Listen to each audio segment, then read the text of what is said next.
right. It looks like everybody's joined us initially. So good afternoon, everyone.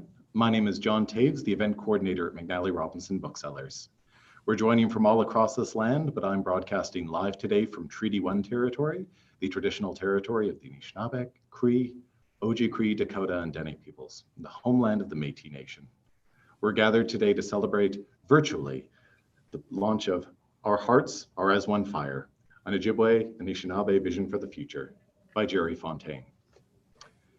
I'll be back at the end just with a few housekeeping notes, but today it's my absolute pleasure and privilege to introduce your host for this afternoon.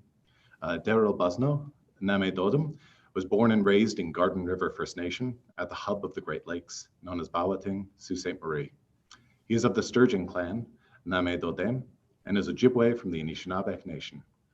He has over 35 years of experience in First Nation government relations, including 25 years as an elected member of the Garden River First Nation Council, where he served as chief for one term. His numerous accomplishments include establishing an accredited Anishinaabe University, involvement in the development of the Anishinaabe Discovery Center, and was part of the Indigenous Institutions who co-created the Indigenous Institutions Act 2017 legislation. As cultural advisor, he worked with the Port of Algoma that led to the Reconciliation and Prosperity Accord with Garden River First Nation and the Unity Pact amongst the Ojibwe leadership. He was also a special advisor to National Chief Phil Fontaine, Assembly of First Nations, that led to key recommendations for landless bands. It's my pleasure to welcome Darrell Boissoneau.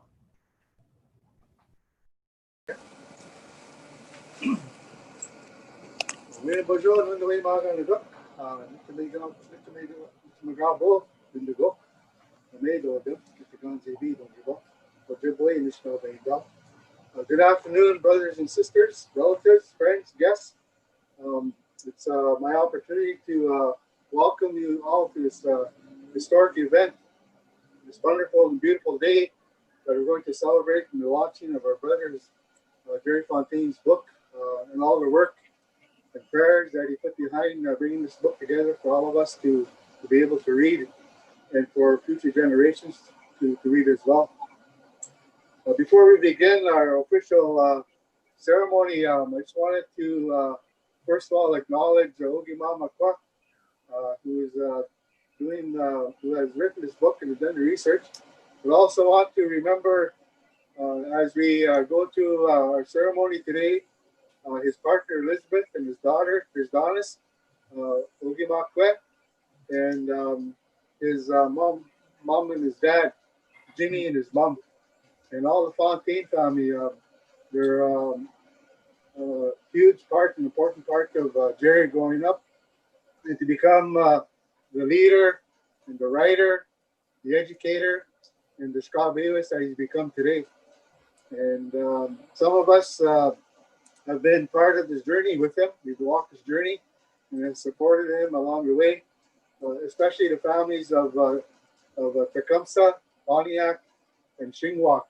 And we're glad that they're all here today as well.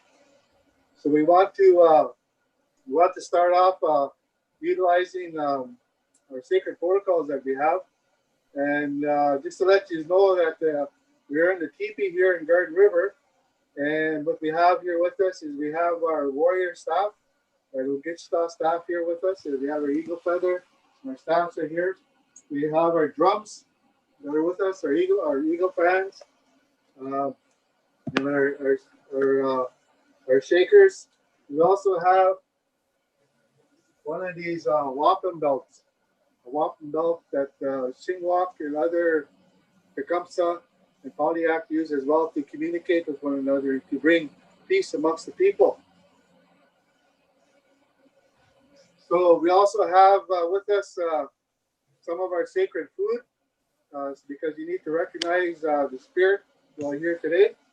We have some berries that we're going to offer to the fire later on, part of our sacred foods, as well as we have with us in our copper bowl is precious life, the everlasting life of water that each and every one of us need.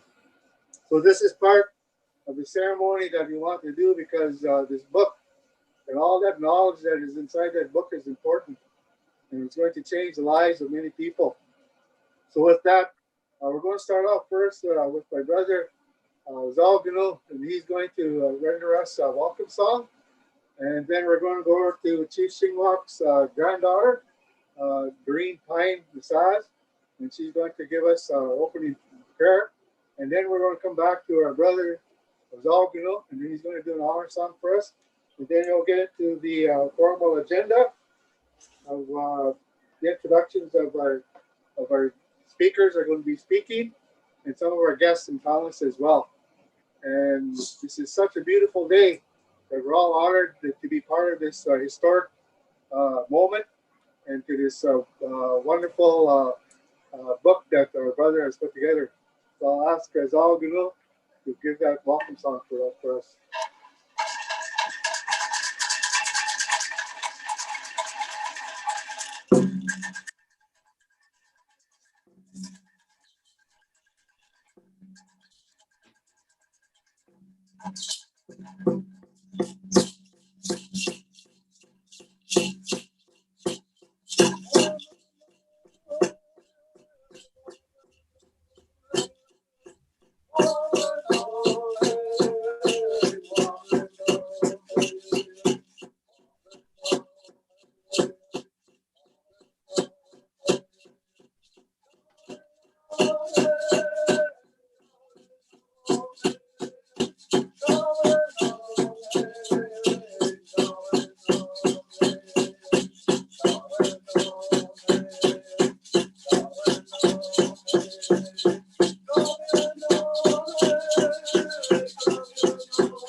Bonjour.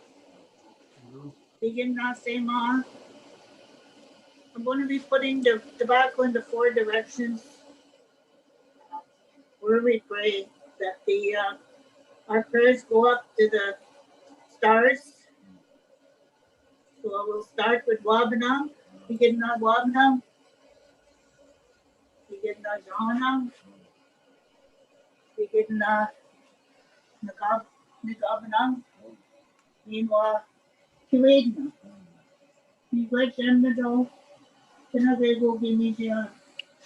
Neglect Mishomis, Gidis Kibiwasia, Joanno Phone. Neglect no commits the big this Kibiwasia, Joanna Bika. Neglect Gimijian, and Otiag Nima Nijon said. Pakamakwe, neglect Gimijian, Nisrin Nabe, Nijim, Nisrin Nabe, Nisrin, Nima Nabe. Jamnado, Dean Panage Bogaji Toyan. Today, I would just want to say I'm grateful to be here. And Jerry and Phil, I'm so proud to know you. Oh, me rich. Oh. Oh.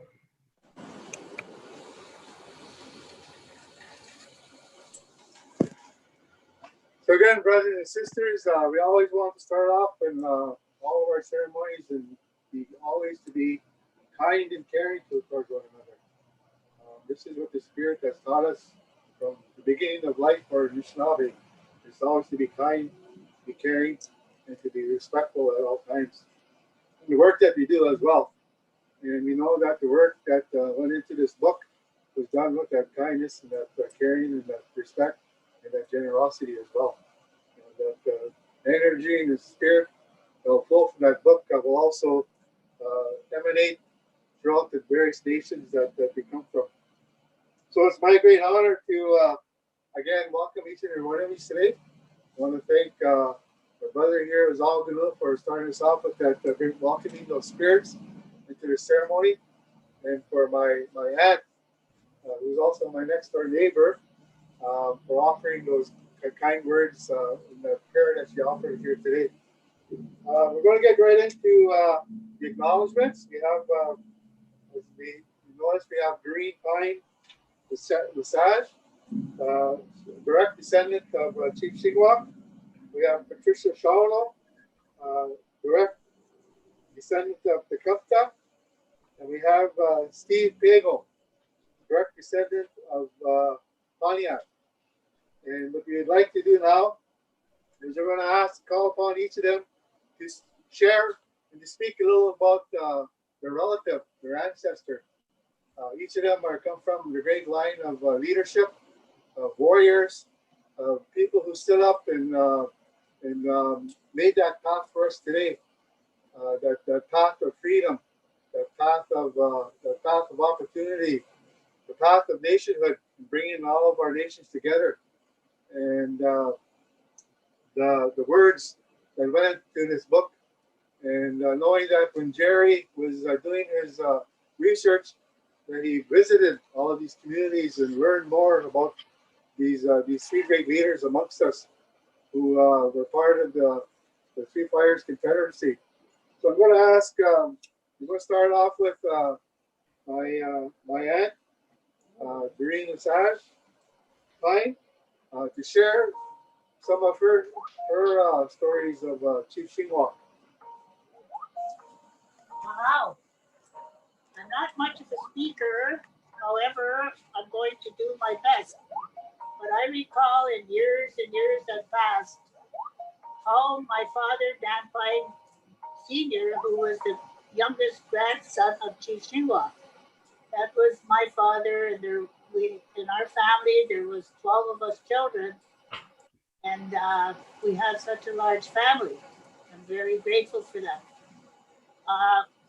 I guess I'll just start by when Shigwak. I wrote down a few things here because I'm 84 years old and my memory is not that good, put it that way. But anyways, if you'll bear with me, I'm going to start by saying that when Chief Shigwak was 10 years old, he had a vision. And his vision, when he saw the sunrise and the war council meetings, the kings and chiefs around a sacred fire, the Great Spirit told Shigwak that one day he would sit among kings and chiefs. And my father and his brothers and older nephews always talked about how he fasted for 10 days at a time. He had to have a vision before he would do anything. So in order for him to have this vision from the Great Spirit, he'd have to go fasting. So he would fast 10 days at a time before he made decisions. So they talked about how he was a great chief and a leader.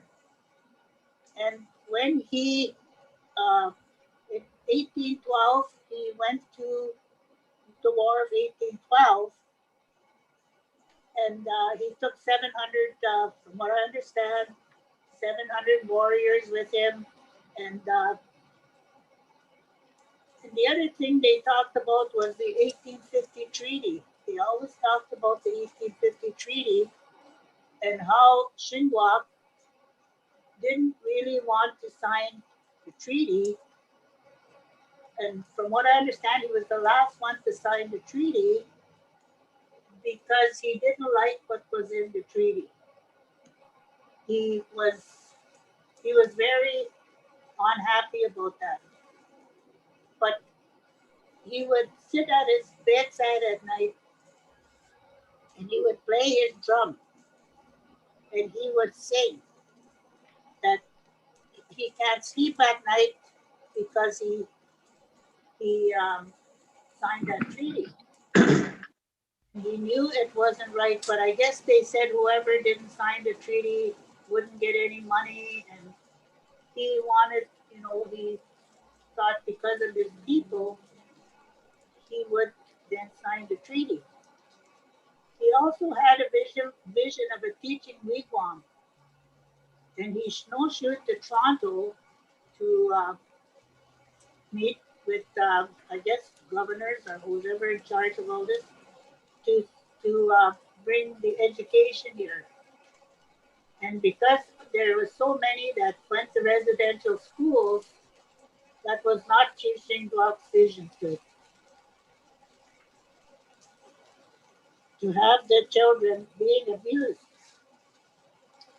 But there's so much information about Chief Shingwak, and I'm not a speaker to say, but we do have a lot of information. And Jerry, if you ever want any more information that we have, I'd certainly be glad to share it with you. But at this time, I'm a little bit nervous here speaking, so I'm just going to say, be best for that Darrell had asked me to be here as part of this special occasion.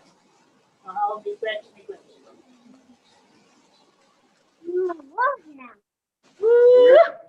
Who are at here. He certainly does have a lot of stories to share. And if we were at a table having tea or coffee, he could tell you all these beautiful stories about Shingwak and the things that he did. Growing up as a little boy, and some of his uniform that he had. He fought alongside of General Brock. So I also have the pictures to show them. Okay. Okay. Just to let you know, I brought pictures of the medals that Chief Shingwak got. I guess I would say. And these medals were in a fire. Our home burnt in 1943, and the medals were in the house, and they had to dig them out of the ashes and everything. So they were able to restore them, and we have pictures of them here.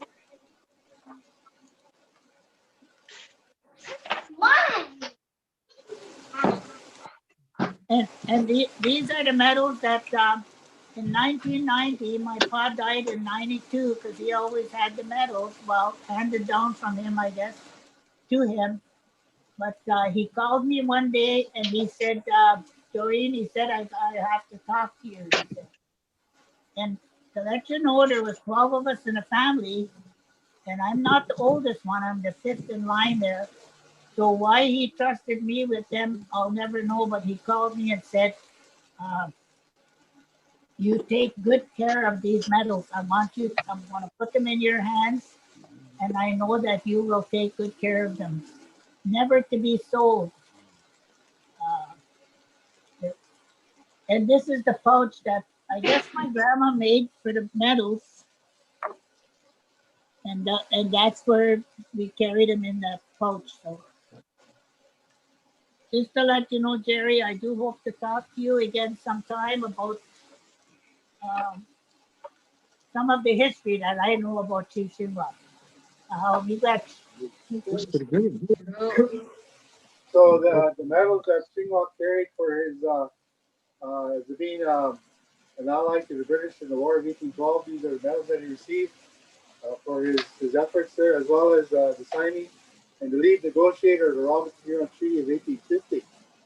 And Doreen has them locked up in a security box for safekeeping, and that'll be passed on throughout the Shingwak family for the next 7 generations.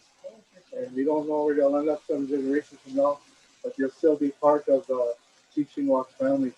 We're very honored that you're able to share that with us here today. I'm very thankful that the spirit is here with us here today as well. You can feel that energy. And now I'd like to ask my niece, Patricia Shawnoo, direct descendant of Tecumseh, to share her thoughts of the great leader that family that she comes from.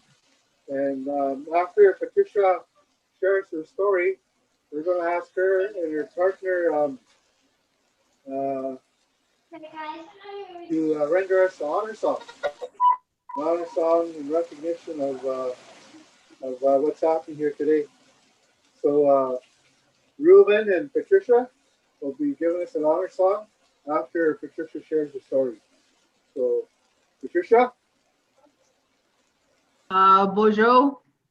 Kashkate gnu kwen adishnakash, Mashikan Nadodam, Shani Ojibway-Anishinabe and Dow, Kikonong, Wikonong, Ajidina, Nadon Jaba, Nijo Medeo, Niswa Ishko Dekon, Anishinabeg Odishko Dekon.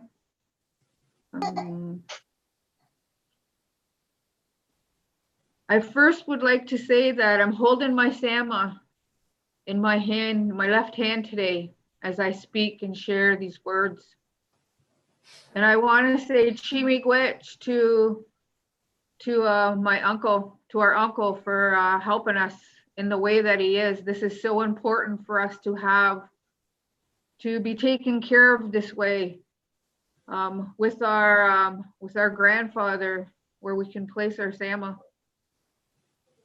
And I want to say today is a very, very special day. I'm fortunate to be sitting here amongst all of you, sharing in the celebration, because this is what it is. It's a celebration. There were 3 names that our grandfather carried. And I'm not sure the pronunciation in the first one, but it was Shawalag.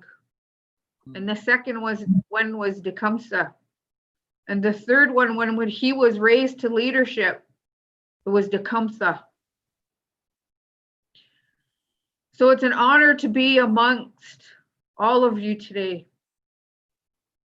As many of you know, he never believed in the treaties. He didn't agree that we should be signing paper over the land, over the resources, over the air, over the water. That was a responsibility for all of us to share in. Sorry, could you put that away? Grandchildren. And he also believed that he could not go into any kind of negotiations without all the nations, not without all the people standing there with him. So he didn't believe in the treaties, and he never signed a treaty. He worked for unity, and he worked for peace. And he wanted to bring all the nations together to stand up for what was our responsibility to care for the next 7 generations into the future. We're to be always working for that collectively. Our family here, we reside in a community called Kettle in Stony Point. We were a part of the migration that came from out east. We went south, the second stopping place, and that's where our name changed. Ojibway-Anishinabe. People of south. Our grandfather was an Medewan man, a Medewan and Nini. And he was a part of the Way of the Heart teachings of who we are as Anishinaabe. I have many to thank that remembers him, that remembers his work, that remembers fathers and grandmothers who stood up and gave their lives for us.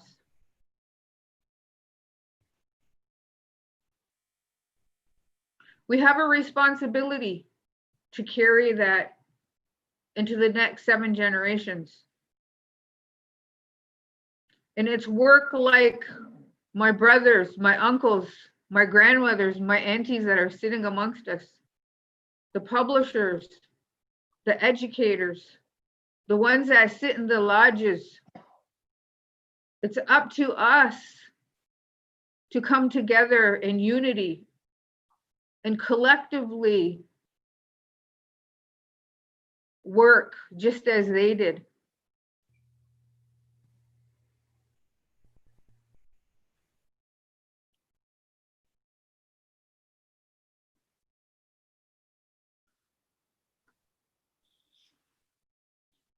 I would like to say a big chimigwech to Three Fires Medewan Lodge. Because my uncle from that last generation, who's gone on now, that carried that bundle, that carried as far as he could go until he gave his last breath back to the Creator. He helped us find our way there. And when we arrived, there was the uttermost respect for our grandfather. There was the uttermost respect for the sacred items and the knowledge that really truly belongs to us as Anishinaabe was at that beautiful place, kept by the Three Fires Medewan Lodge. And I want to say and acknowledge Bod Wewadan Vanessa, who respected our family when my uncle brought us there. And to all of our relatives in that lodge, the ones that worked this life. I have to say that because my uncle isn't here to say it. And I know he would want me to share those words. He would want me to say that and make sure that we don't forget those ones that remembered.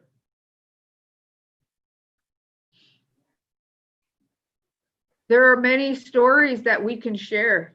There's much knowledge that we can share collectively that are done in a sacred, spiritual way, just as how our uncle opened today. There's a way that we connect. There's a way that we take care of them. And then there's a way that we have to re-educate. And we need to support as many supporters, because what we're doing, the work that Jerry has done, Makwa Ogima, the work that he's done, that we need to take into every single education institution. Every community should know our story and not be afraid of it. Residential school did lots, especially to this family. They had to put lots away. They had to keep it. There's a certain way they had to operate in this family to protect us, knowing that they wanted to do away with his bloodline, calling us the pagans, calling us that last final British resistance.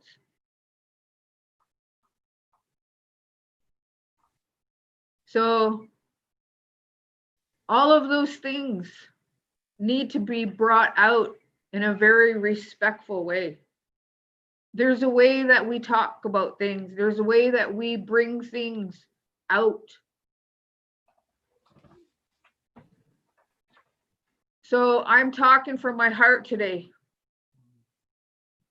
Today when I got up, I was speaking with him all day as we're getting prepared for this.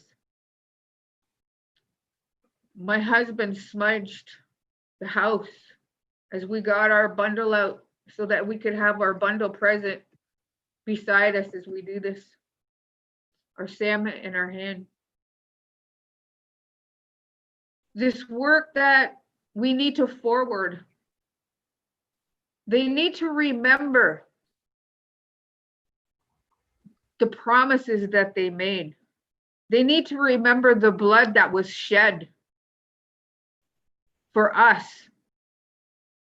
They need to remember all of those things. And we can't forget that where we need to take that. We need to take that to all of our generations, past, present, and future, because they're suffering from not knowing their identity. They're suffering from not knowing that they have a spiritual way of life.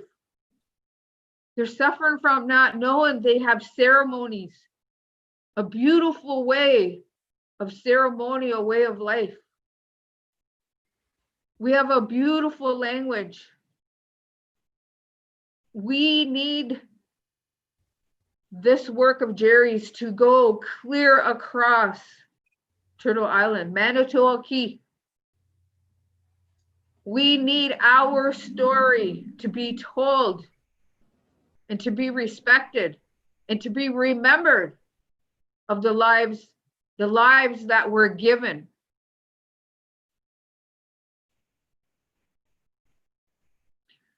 I can only express to you today the gratefulness I have for the work Jerry does, that he has done.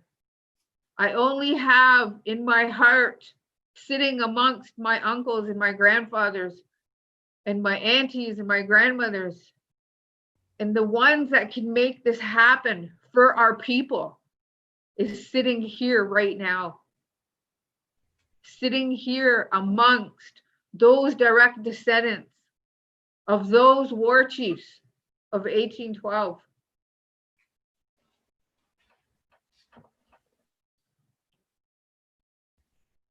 I say Chimigwech to each of you. And I too hope Jerry continues the work, that we can bring together more of the stories, bring all of the stories together so that we can share that information, so that we can give our stories to our young people, to our families, to our communities, because we're in a race against alcoholism, drug addiction. We are racing for their lives. Would it be that way if we weren't interrupted by colonization? Would it be that way if we weren't subject to residential school? Would it be that way if they knew their identity? So we need to work at this. So I'm going to share that much. And I'm going to ask my partner, my husband. He's the 8th generation grandson of Golothla, commonly known as Geronimo. And what we would like to do is sing, this is one of our chief songs. And we want to sing this as a celebration, as spirit food for you to keep going, to go and do the work that our grandfathers and grandmothers did for us. And do it with this song in your heart. So I'm going to ask him if we could sing this for you. And this is one of our family chieftain songs that we're going to sing for you.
We want to thank our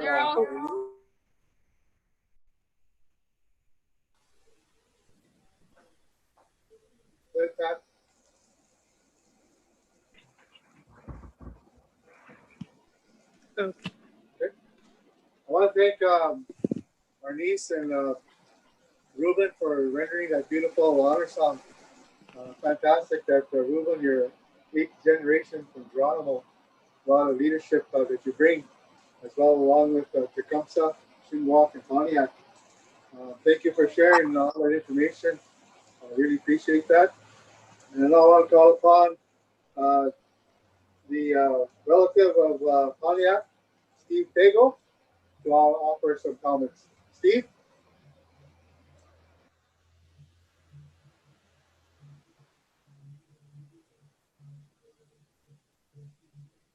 Can everybody hear me?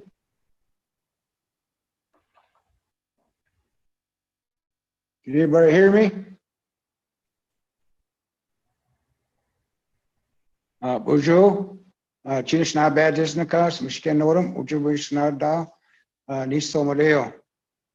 I just wanted to, it's a great honor to be speaking for the new book that will probably go into the future, as it says in the book. And I just want to say that my grandma, her name was Amelia Rapp Pontiac. And she is the daughter of Jim Pontiac. And then Jim Pontiac's dad was John Pontiac, the youngest son of the great chief. I remember going to Jim Pontiac's funeral when I was a young boy.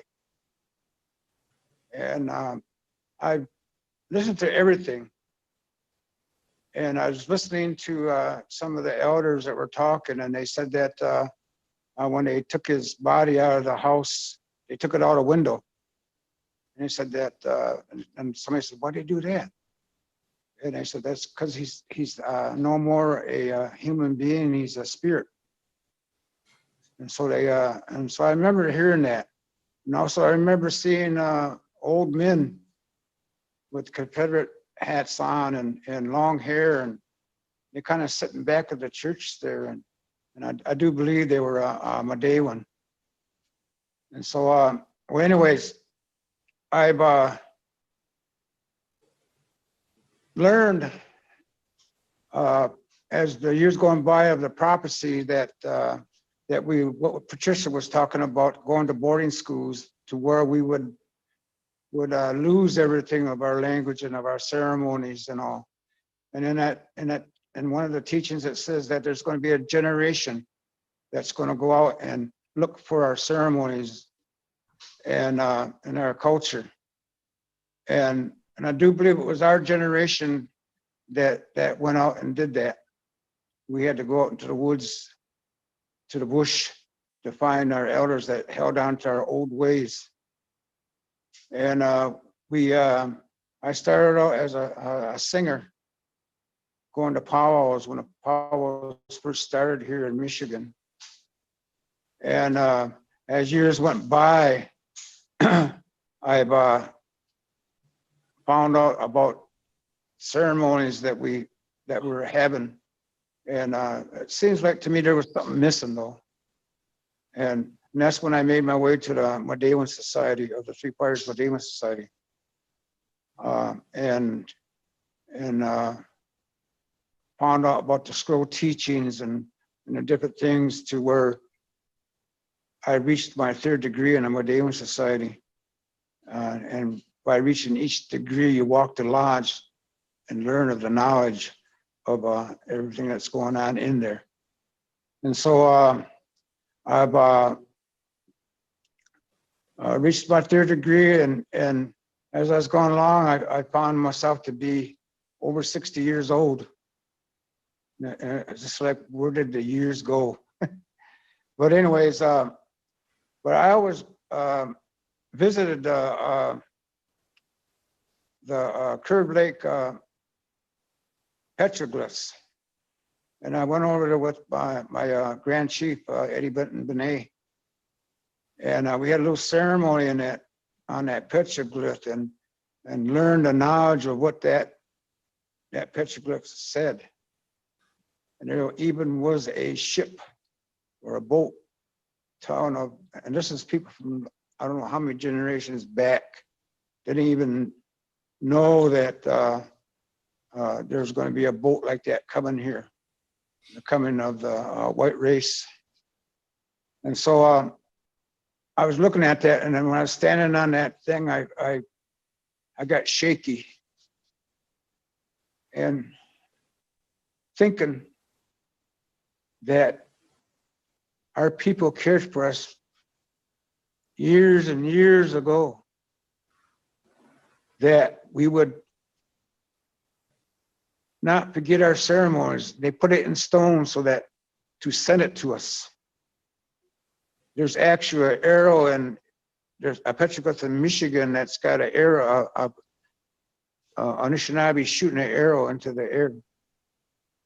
And so I put it together that they're shooting the knowledge of our ceremonies and of our beautiful teachings in the air to the future for us, so that we can keep our ceremonies and our language and everything that we've lost. And it just overwhelmed me. My knees got shaky, and I, you know, I wept because how they thought of us way back. And so we each of my degree and the third degree, learning all the teachings that are so beautiful that I could see why the missionaries didn't want us to have it. But it makes sense of life. And in our ceremonies too, they talked about a lodge, seeing a lodge, a longhouse that you couldn't see the end of it. And in that lodge were all children. And they were, the elders were happy because of that, because our ceremonies and our faith is going to go into the future. And Jerry's book is a tool for that. And I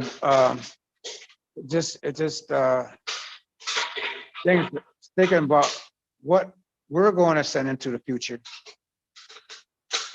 you know, and the book is one of them. And so I'm in my garage. I got my dog making noise. But anyways, I've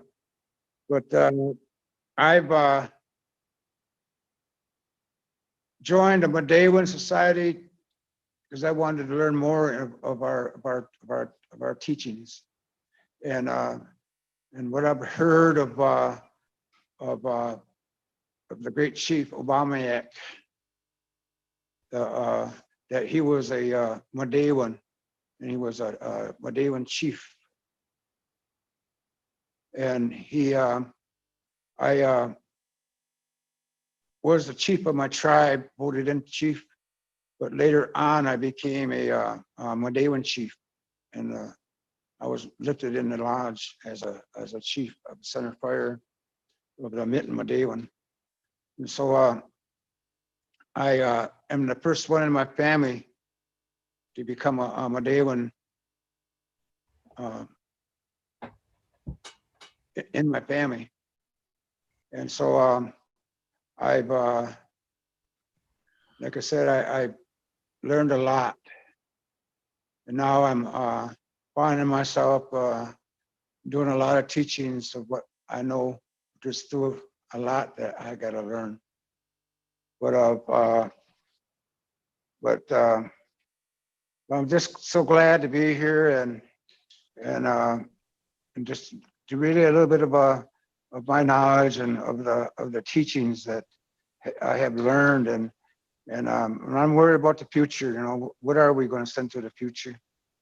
And I think we're on our way, because I see our schools that are got immersion language starting our kids out in our reservation. They have immersion school for little kids, and you can see babies being pushed down our sidewalks, and the teachers are talking their language to them, and they're almost coming out of their fluent when they reached their first grade in school.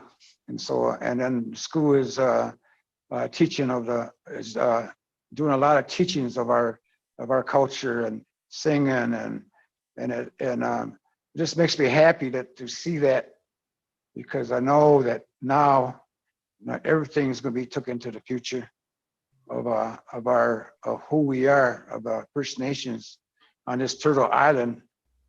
And so I just want to say miigwech for to be able to speak, and to be able to listen and to honor this Jerry's work that he has done. I just started reading the book, and it's very understanding, it just takes your interest, and then the language is there with it.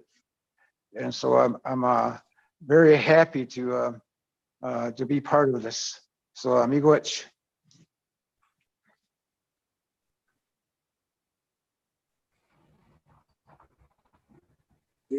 Steve, thank you very much for sharing a story about your relative there. And I want to thank Doreen Pine Lesage. I want to thank my niece, Patricia Shawnoo, and Steve Pego, who are direct relatives of these three great leaders who are part of the work that Jerry's put together on this book that he has today. I'd now like to call upon the author of this book. He's a brother to us over here in Garden River. Long time ago, in the early 90s, we were both young chiefs from both of our communities. We became friends and we became brothers at the end. And we were able to bring Jerry over. He come and talk over here at Shinwalk for us. He helped us develop cultural-based curriculum and education. And we all worked together with Bob David and Dr. Eddie Beck-Millet to really bring Shinwalk to the forefront. And it's an honor for me to invite and welcome Jerry Fontaine. In English, we want to also respect him and give him honor because he also carries the title as Dr. Jerry Fontaine. And he needs to understand it as well. But now I want to say welcome my brother, Jerry Fontaine, to come and speak to all of his friends that are here today gathered. You got Jerry? Bonjour. Makwa Gemandi go. Makwana Totem. Ojibway-Anishinabe Nin Sagatong Donje. Miigwech Dana Kakina Ma Pindek Nongo. Chicago Anish Masanega. I want, I guess, I'll begin by acknowledging a number of people. I first want to acknowledge Badwedden Benesh, Eddie Benton Benet for a lot of the for the respect he showed to me during my during my time walking with him. We've been I guess I've known him for quite a number of years, and one of the first times we met was at Kitigunzi in Garden River at the first Anishinaabe gathering, the Three Fires gathering in Garden River. And that was my first opportunity to meet with him and to talk to him. And that was actually the first time as well that I met my brother Darrell. Actually, it wasn't the first time. Actually, the first time I met Darrell was at the Assembly First Nations election in Winnipeg. And I was an Indian Act chief at that time, and so he was chief of his community as well. And I remember he was sitting in front of me, and I asked him because he was wearing a ball cap. My dad, my dad collected caps, and I asked him about his cap and whether he'd want to give me his cap for my dad. I mentioned it to him, and as luck would have it, we ended up in Kitigunzi B in Garden River at this first Three Fires gathering, as I mentioned. And all of the people that are in the circle are connected in many ways. And my uncle Phil is here. And one of the reasons the gathering took place, the Three Fires gathering, was because a number of young Ojibwe, Udawa, Ojibway-Anishinabe leaders at that time felt, because of the election, the national chief election, felt that we needed to revisit our own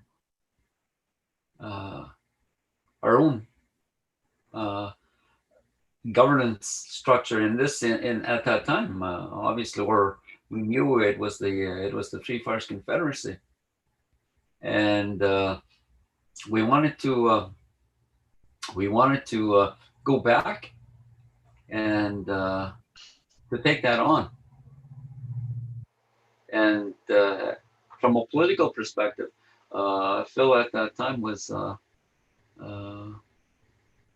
the leader that we looked to and respected and still respect.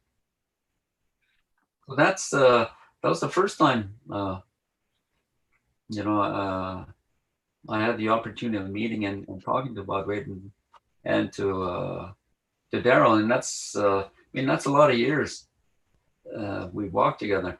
And Darrell, as I said, was the leader of his community at that time, and my dad, my uncle, and two of their cousins actually were traveled to get Zibi for the gathering. Actually, at that time too, we had close to 800 of our people travel to Garden River for this gathering because it was something.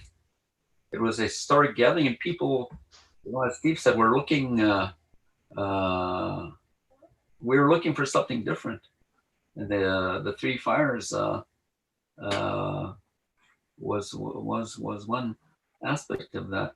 And I still mentioned to Darrell that they promised him a buckskin. My dad, my uncle, Wally, Felix, and Wilfred Fontaine. I don't think he's ever gotten that buckskin, but he's gotten a lot. He's gotten a lot of jackets, hockey jackets, things like that. So they've tried to maintain. We've tried to maintain that promise. Also, we have the family members of Ubandriak, Steve, Tecumseh, Pat, and Doreen Shingwak, direct descendants of the family. The book cover is one that was drawn by Steve. The drum with the red, blue, the line through it, and the pipe, as well as the staff on the back. This was the artwork of Steve, and every one of their stories are mentioned in the book. And I was very careful to respect the memory of these three leaders. I was very careful of sharing their story and the stories of their families. And I continue to do that now, and I'll continue to do that in the future. And the stories that are shared here are their stories. So I only share them. I share them respectfully and with great care and so on. Also,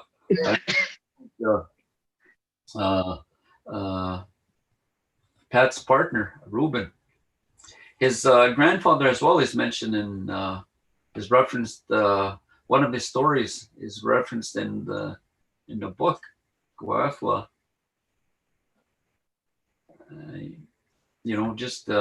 From the perspective of ceremony and spirit. And I want to acknowledge Reuben as well. And these leaders, I'll just say this and I'll continue with my acknowledgement. Obandriak took toward 1763 because of a vision of a Lenape-Anishinaabe medicine person, Niwin. In 1763, I mean, they were our people were already concerned and were afraid that we were going to lose a lot of what Manitou had, or what Kishe Manitou gifted us, land, language, lifestyle. And Niwin had this beautiful vision of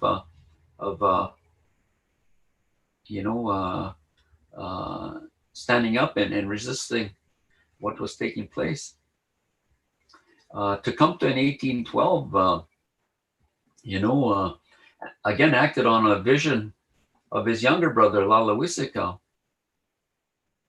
And Lalawisika's vision was very similar to Niwin in 1763. And they too stood up and resisted. And Shingwak fought alongside Tecumseh in 1812 and was there when Tecumseh lost his life in Moraviantown. And actually, a couple of on October 5th, and Shingwak was there.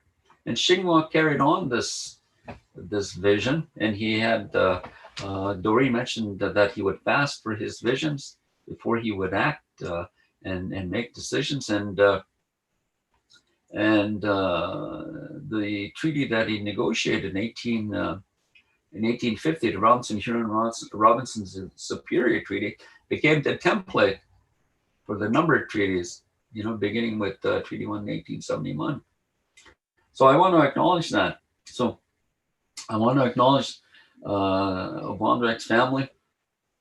I want to acknowledge Tecumseh's family and Shingwak's family.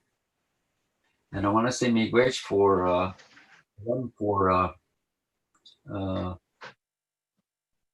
sharing, for taking time and for showing me respect and having the trust,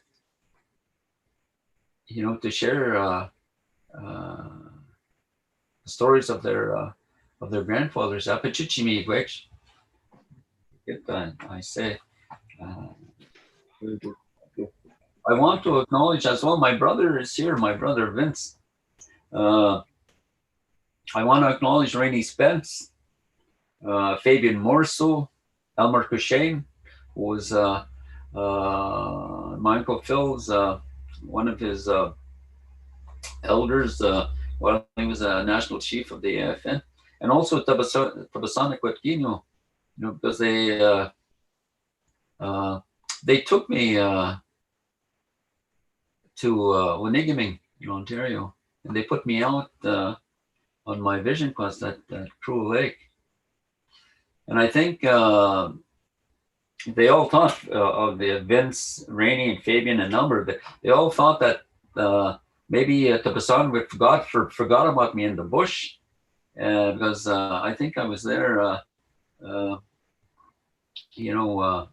over 4 days, and they were worried that he might have forgotten, and that he was taking too long to come and get me. So, and when they came to get me, I couldn't talk, and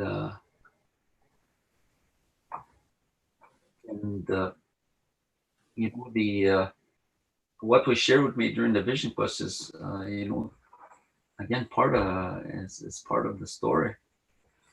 I also want to acknowledge, Don McCaskill's here, Darren Cushing. They were involved as well in the book. Darren, he's a young young academic that teaches at the University of Winnipeg. And I actually had him during my dissertation help me and work alongside with me in terms of Ojibway-Anishinabe, words and concepts and things like that. So he was part of that, and he helped because I'm not tech savvy. He was able to help me format some of the some of how the dissertation was structured. And Don, of course, during my PhD,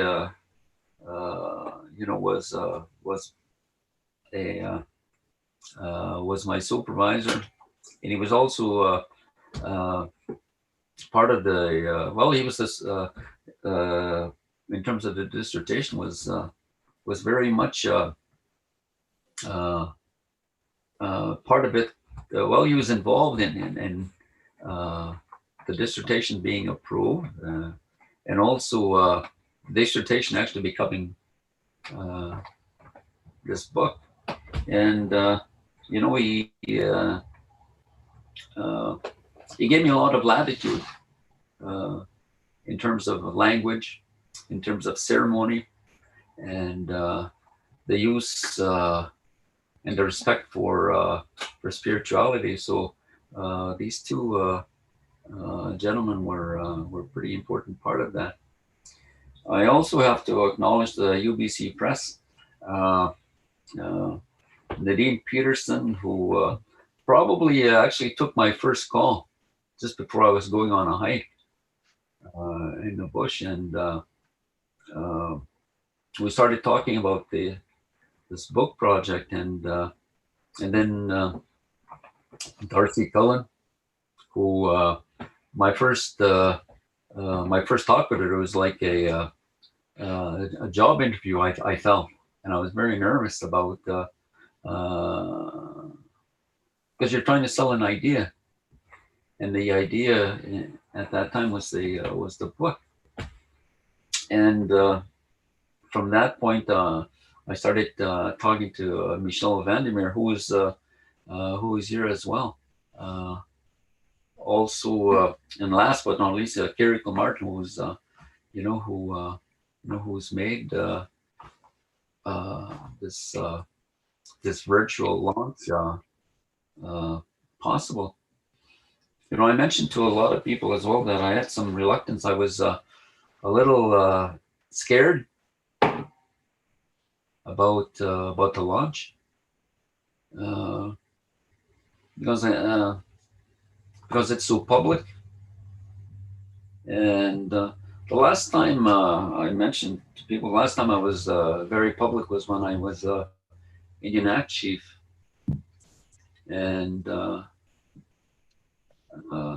I didn't. I wanted to step back from that, and the book is very public, of course.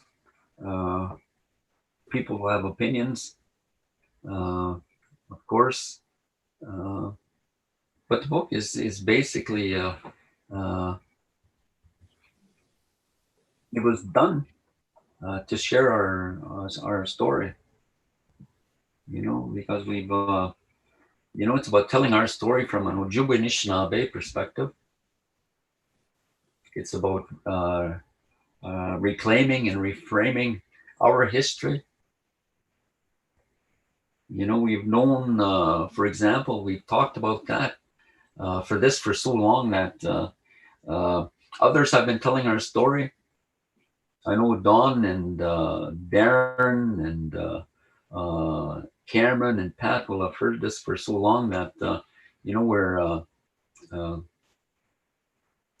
there's been just a distortion, a misrepresentation of our story, and that's not. I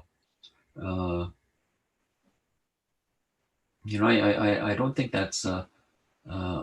I think the time has come for us to tell our own stories, and now you're seeing our own people take control and take control and in terms of how our stories and knowledge is shared. So we don't get this misrepresentation, we don't get this distortion, and we don't get this this appropriation of what's being shared and what's being told. The book is about leadership, past, present, and most importantly about the future. And we see, like in the circle, we see leaders. Steve, he was an elected leader of his tribe in Mount Pleasant, Michigan. We have Cameron Brown, who was an elected leader in Bella Bella. We have Ken Young, who was elected vice chief of the Assembly First Nation. My uncle Phil, who was national chief of the Assembly First Nation for 3 terms. So, and of course, our friend Darrell in TV, who was an elected leader and also elected council member for over 20 years. So there's I want to acknowledge their leadership, and I want to tell them that I respect and continue to respect their work and their commitment to our people. So the book too is about our sovereignty. It's about our self-determination. It's about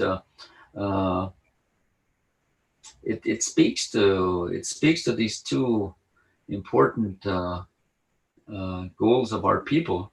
Sovereignty. We keep talking about sovereignty. We keep hearing about leadership talking about sovereignty.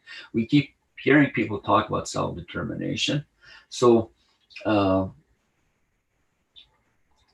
book speaks to that because it speaks to that from the perspective of an Ojibway-Anishinabe person, myself. But it also shares the vision and the opinions of leadership such as the Huantriak, Tecumseh, and Shinwant, and everything these leaders did in 1763, 1812, and 1850.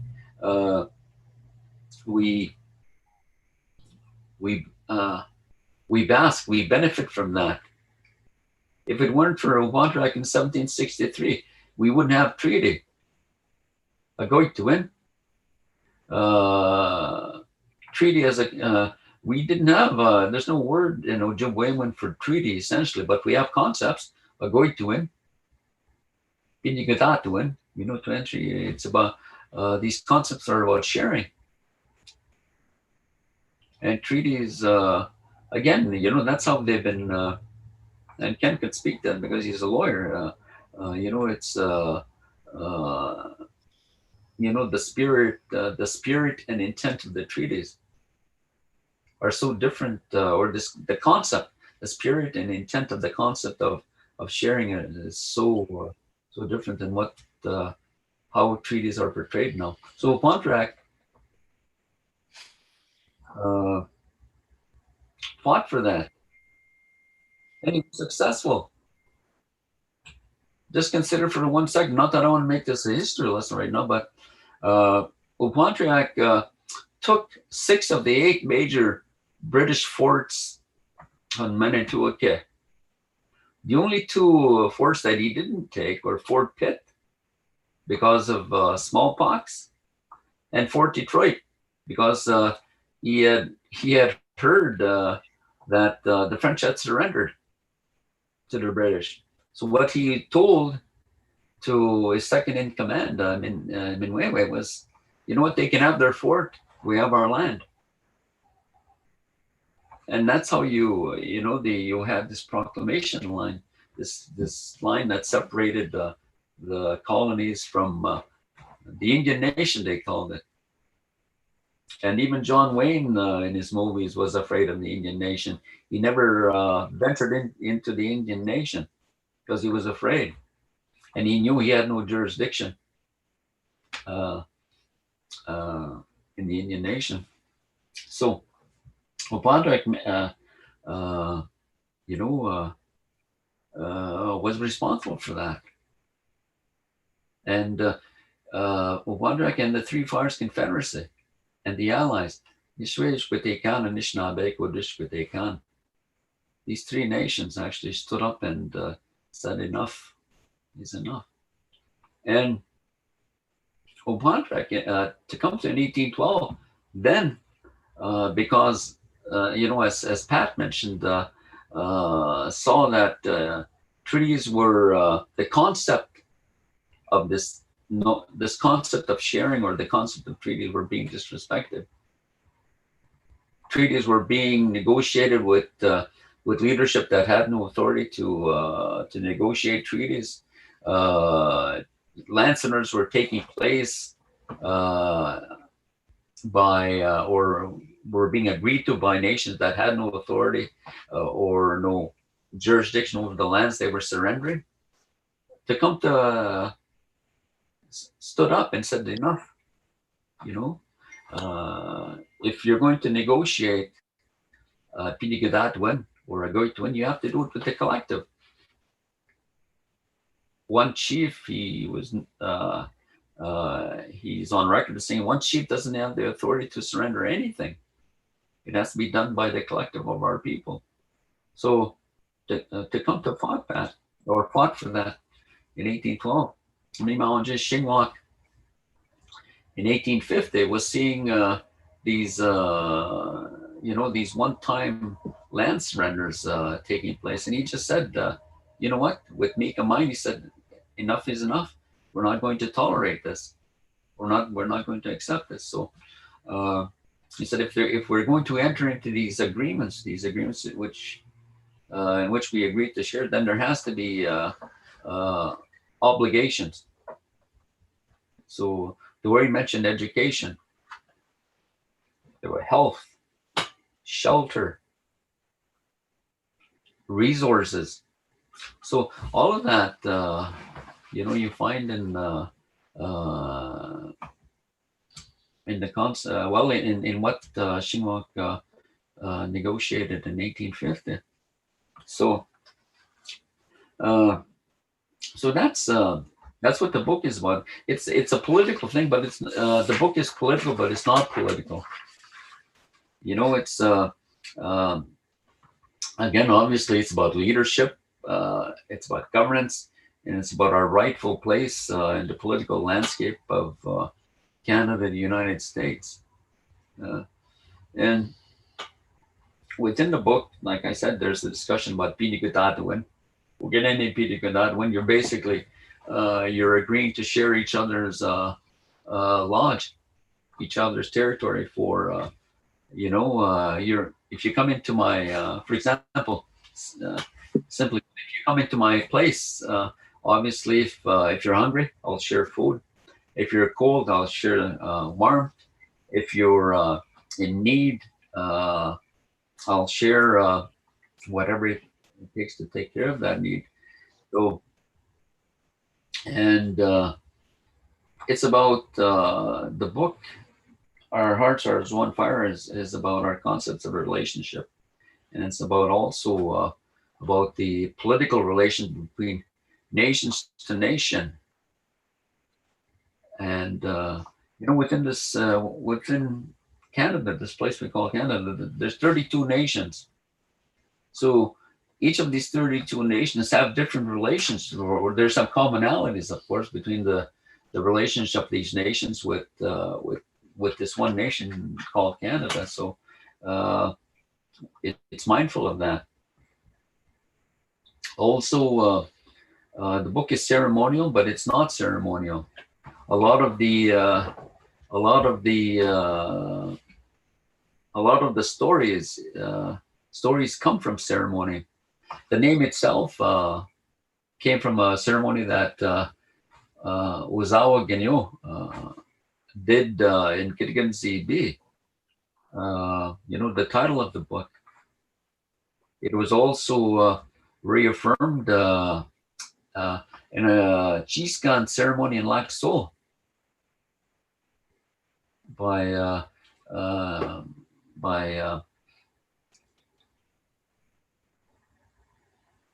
Mona Gordon and the people from Lac Seul.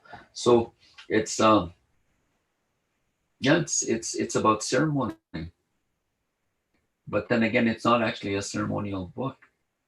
But it's respectful of ceremony, and one of the things I share in this story is Obuanuak's visit to the Chiscan in 1763 before the Treaty of Niagara. He went to the Chiscan to ask whether he should go to the gathering at Niagara in 1764 to participate in the Treaty of Niagara. The shaking tent told him not to go. So he didn't go. Minwewe went instead, his second in command. The shaking tent told him at that time, they're not serious. They're not serious about these relationships. So he didn't go. So in that regard, yeah, it's ceremonial, but it's not ceremonial because there's only certain things that you share from ceremony. It's also spiritual, but it's not spiritual. There's a lot of historical fact in the book, but the gift of vision, the spirituality and ceremony are an inextricable part of the Ojibway-Anishinabe worldview. And so they're embedded in every part of this book. And lastly, the book is about reclaiming our place in history by exposing historical inaccuracies and giving voice to our truth that's been silenced. And as I said, misappropriated, misrepresented, creating all kinds of distortion. And lastly, because they come from an academic piece of work, it's about really telling everyone that this is not how we should conduct any kind of knowledge-seeking, digging around, or research, if I can use that word, to our stories. And we have to have some faith. We have to have some trust in what's shared with us in ceremony, and we have to have that that faith in all of that. Again, it's a totally different. It's a different presentation of our story. Miigwech.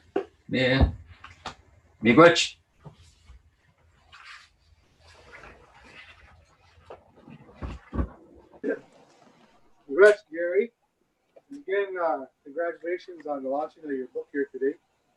I think it means a lot to many people, in particular, the family, those that are close to you, the friends that you've developed over many years of bringing this book together. The words that are going to inspire a generation. So we truly want to congratulate you on this historic day that we're bringing everybody together here today. And as you can see, we lost power to one of our computers because it was on the fire, but still we have some power left. But just to be mindful of our time here as well.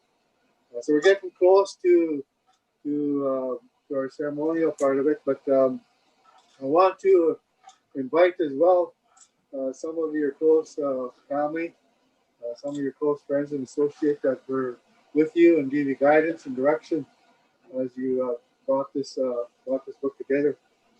So I'd like to ask each of you just to take a few moments, please, and to share a little bit about your thoughts, your thinking today about this book, and what it means to you and how you're able to support brother Jerry. So I'm going to ask your brother, actually first, good friend Vince Fontaine, if you would please share a little bit about today. Vince?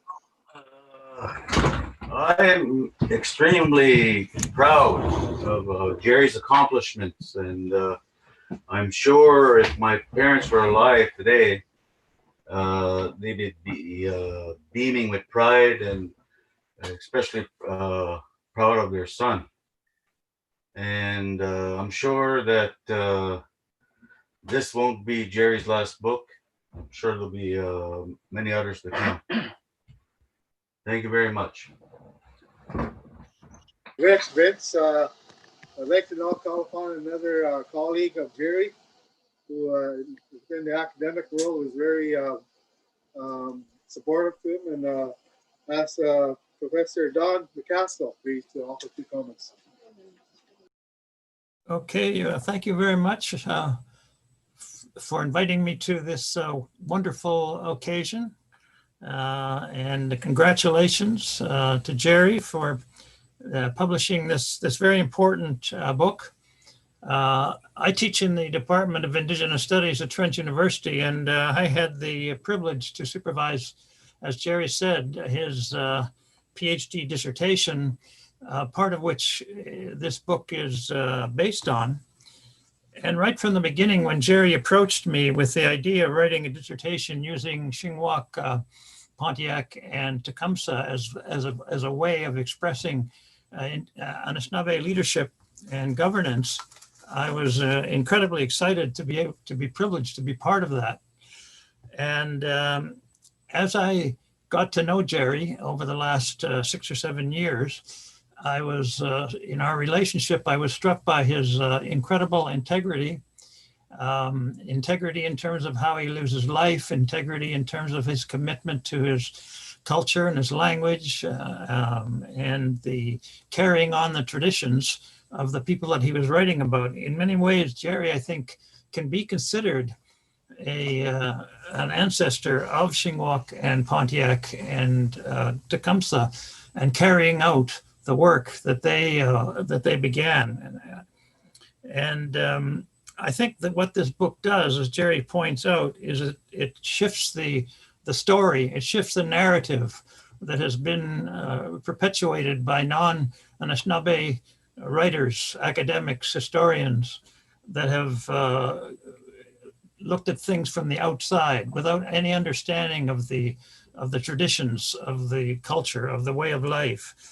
So Jerry, by going to the relatives of those 3 leaders to get the story, to participate in ceremonies in order to get the true story, I think that he has done an incredible service to Anishinaabe people in terms of understanding in a more accurate way the leadership, the governance, the way of life, the history of what actually happened. And so I'm very, very honored to be part of working with him. And I'm very honored to be a part of this ceremony. I anticipate that our hearts are, as one fire, will have a huge impact in the future of Indigenous scholarship, of Indigenous culture, of the Anishinaabe language revitalization, and a number of universities have already adopted the book as a textbook in their courses. And so I think that it's going to have a huge impact in shifting the story of Anishinaabe people in many, many different ways. I should mention that Jerry and I have also been working on a book, and we have just completed it and sent it off to the publisher. Hopefully it'll be published this next year. And it's to some degree, it builds on Our Hearts Are As One Fire. And so I look forward to maybe having one of these events again in the future. But again, miigwech for inviting me to participate in this. And thank you, Jerry, for writing this wonderful book that's going to be have a huge impact for Anishinaabe people and other Indigenous people in the future. Miigwech. Rex, Don, thank you very much for sharing those kind words. Ken Young, are you awake? If you're awake, Ken, I'd like to invite you next to speak and offer some kind words for Jerry.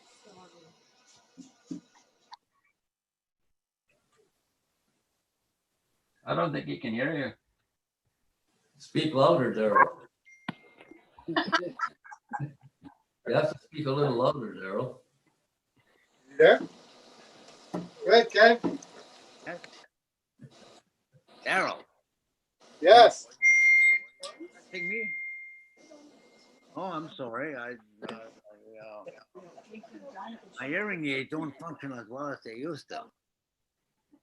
But let me first congratulate my good friend Jerry for taking the time You have to talk a little bit louder, Ken. You have a hard time hearing you. Pardon? Speak up. Can't hear you. Hear me?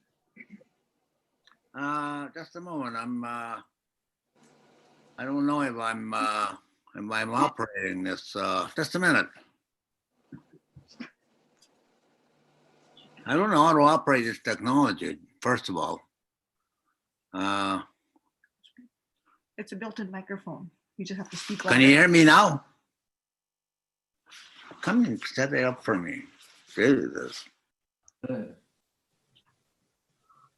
you hear me? Yeah. Yeah. Can you hear me now? You can see you for sure. Okay. Okay, I must have pressed the right button. First of all, Jerry, thanks for the invitation, and thank you for taking the time to write the book that you did. I only bought it yesterday. I've been skimming through it, but I can see that it was done with some serious thinking, and that message that you deliver in it is a good one.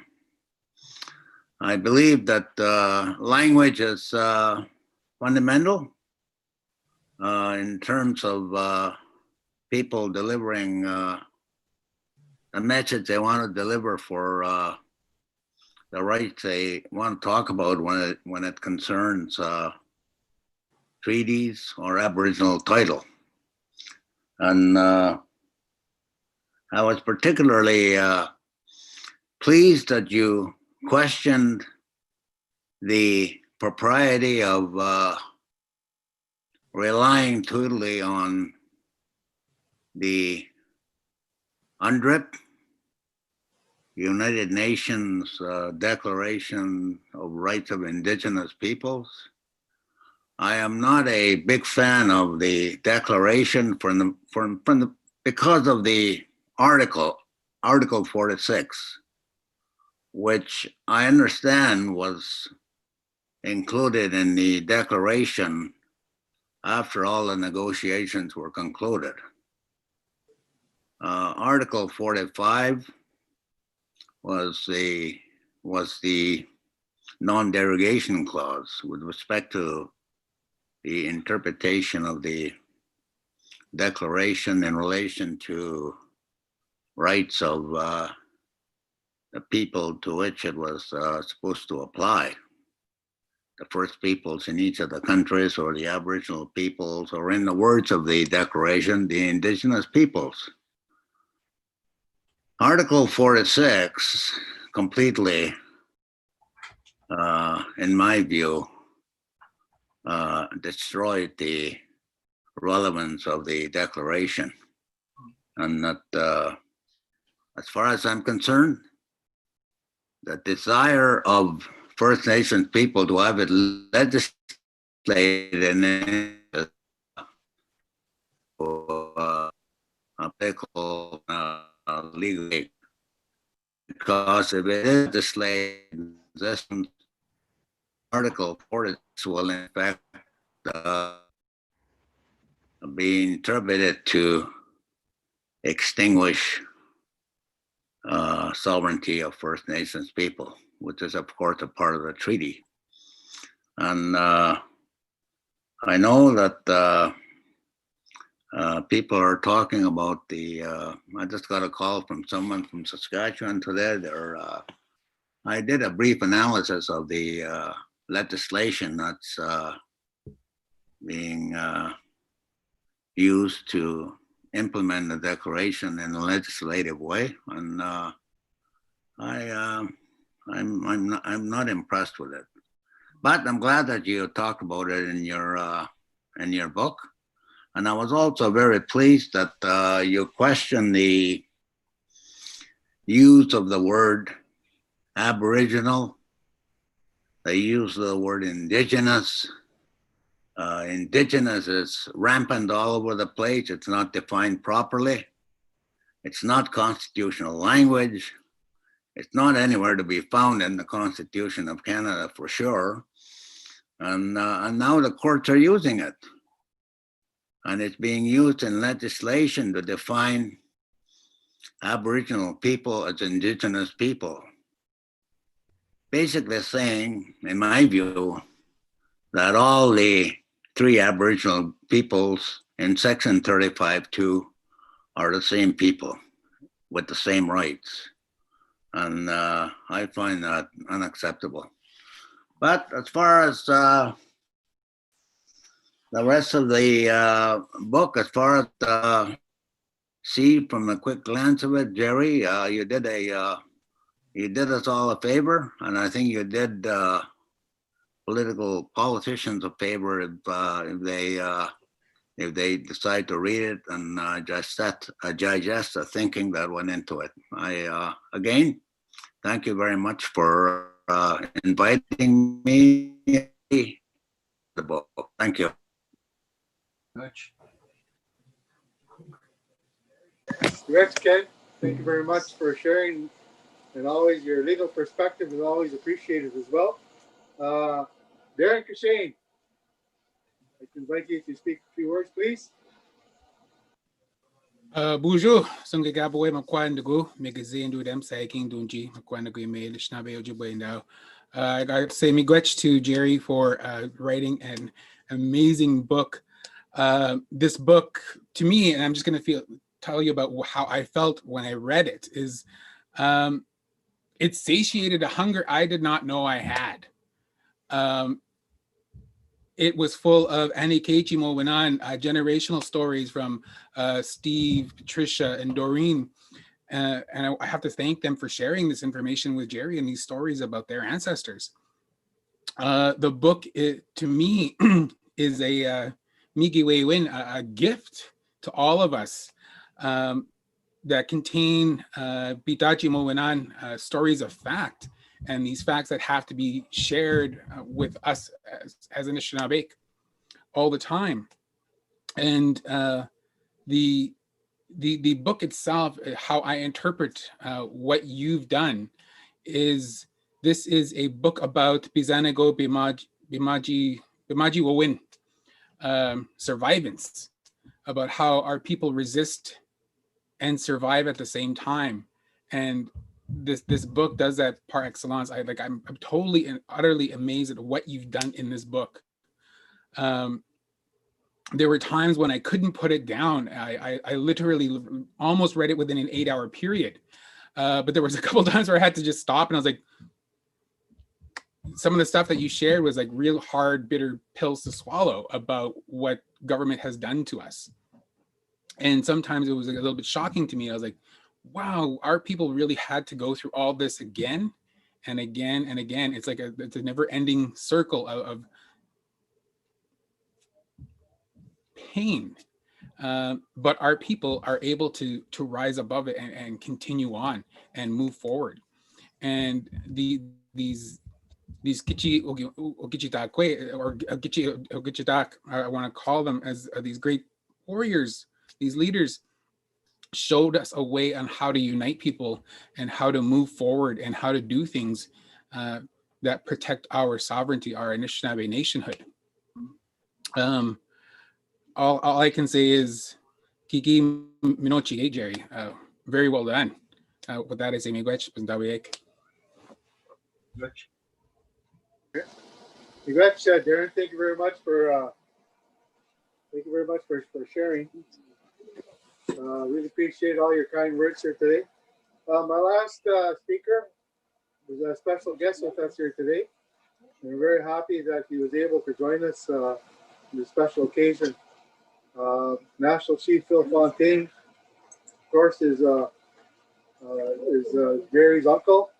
And Phil has been part of this transformative change of leadership across Canada, and all his work and his efforts to create change and to create a better way of life and to talk about the hard issues in terms of poverty has really set the course for a lot of our leadership, and is really a really fundamental part of the book that Jerry has done as well. And Phil, of course, has a distinguished career in politics. His legacy piece, of course, is a Indian residential school settlement. So now I'd like to invite National Chief Phil Fontaine to share some words. Phil? Thank you very much, Darrell, for your very warm introduction.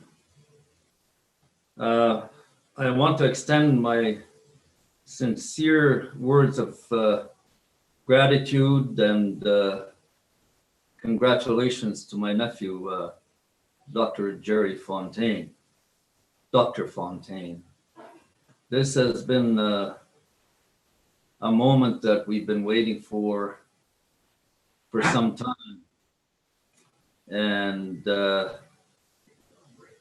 it's now very much a part of our history, and indeed part of our family. Jerry, my nephew, and I, and my other nephew Vince there, we share a large extended family, not just in Saging, but in so many other places in the country. And it is safe to say that all our family are, or I should say is, incredibly proud of Jerry's outstanding achievement. It's a moment for the ages, Dr. Fontaine. You've done all of us proud. You've given us hope. You've inspired us, and you've established a wonderful foundation for all of those young people that are now being educated to follow your footsteps and to make a real and serious contribution to positive change in our community, because we need positive change. We are besieged right now by so much that appears, at least on the surface of it, out of our control. But you've determined that really it is within our control. It is within us to establish the kind of world that we believe is essential for our future well-being. And I have to admit, nephew, I have yet to read the book, but this is a promise. I will absolutely read it. With and what I've heard from Mr. Kershane and Kenny, my dear friend, and his kind words, it's something that needs to be done. Certainly, from my perspective. I wanted to say one brief word. It's really an acknowledgement to Don McCaskill. I remember the first time I met Mr. McCaskill. This was so many years ago. His late father was a central figure in the YMCA in Winnipeg. And I did a bit of work for Don way back then. And so it was a real pleasure to see Don and to hear Don's good words once again. Congratulations, Don. You had an outstanding student. The student had an outstanding mentor, and you both working together have created a masterpiece for us. And now I hear that you're collaborating on another piece of work, important piece of work. So well done, Don. Good to see you again, Jerry. In closing, your congratulations. You, as I said, you've done all of us proud. Miigwech, Dr. Fontaine. Miigwech, National Chief, thank you very much for joining us here today. I think it means a lot to all of us, and especially to our brother Jerry, and to the Fontaine family, and to the community of Seguin, for you to be able to share a little bit of your time and share a little bit of your kind words and your kind thoughts. So, brothers and sisters, ladies and gentlemen, we're getting close to the end of today's celebration. Before I turn it over to John Taves, I just wanted to say thank you to John for helping to organize today's event. I want to say give an acknowledgement to Carrie Kilmartin to help with the planning, and to my production crew. My daughter Arizona here, she's been helping along with making sure all the cameras are rolling and getting us involved. So my daughter, my beautiful daughter there, I'm really thankful that she's here to help us today. And of course, my brother Zal Ganu for leading us in ceremony, and my aunt for giving us that prayer. So I'll head over to you, John, on behalf of McNally Robinson, to offer some words. Thank you so much, Darrell. I just wanted to close my portion of the event by thanking everybody once again for joining us here today, this incredible panel and group of collaborators. It's been really wonderful working on this event with all of you folks and with UBC Press to see it come to fruition in such a positive and incredible way. Many of you will likely be wondering how you can get copies of the book, and I just wanted to let you know, if you are in Winnipeg, we do have copies here at our store. We deliver across this land and beyond, so if you'd like copies mailed anywhere, please do feel free to get in touch with us, or on the phone, online, or visit us in person.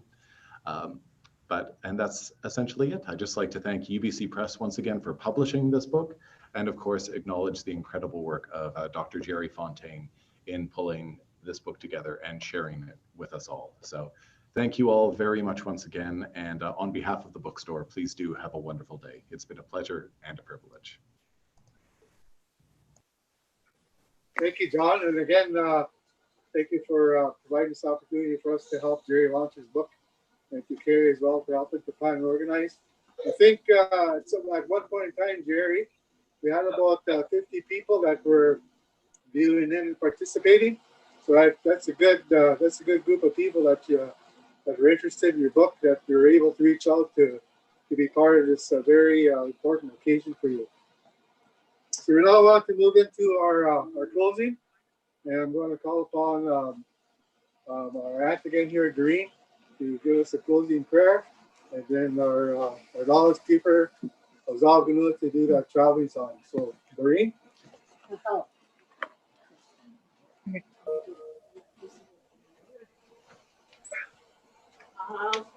Miigwech Amnado, Pinagego Gimijian, on Doreen Gigi to that Jesus Stephen Harvey. Miigwech Gimijian, Yisab Nazareth. We don't push now, Jinamam, Great to Mosiam.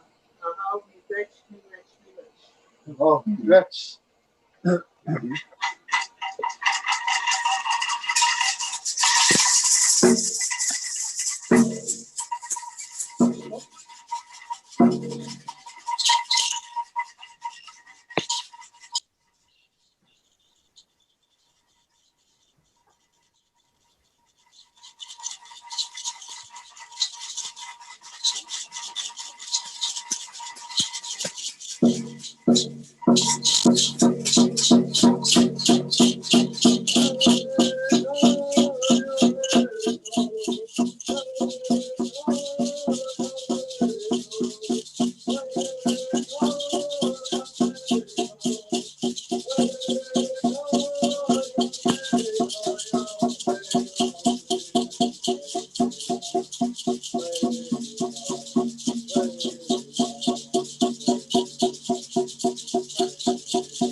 Kanagala. Yeah.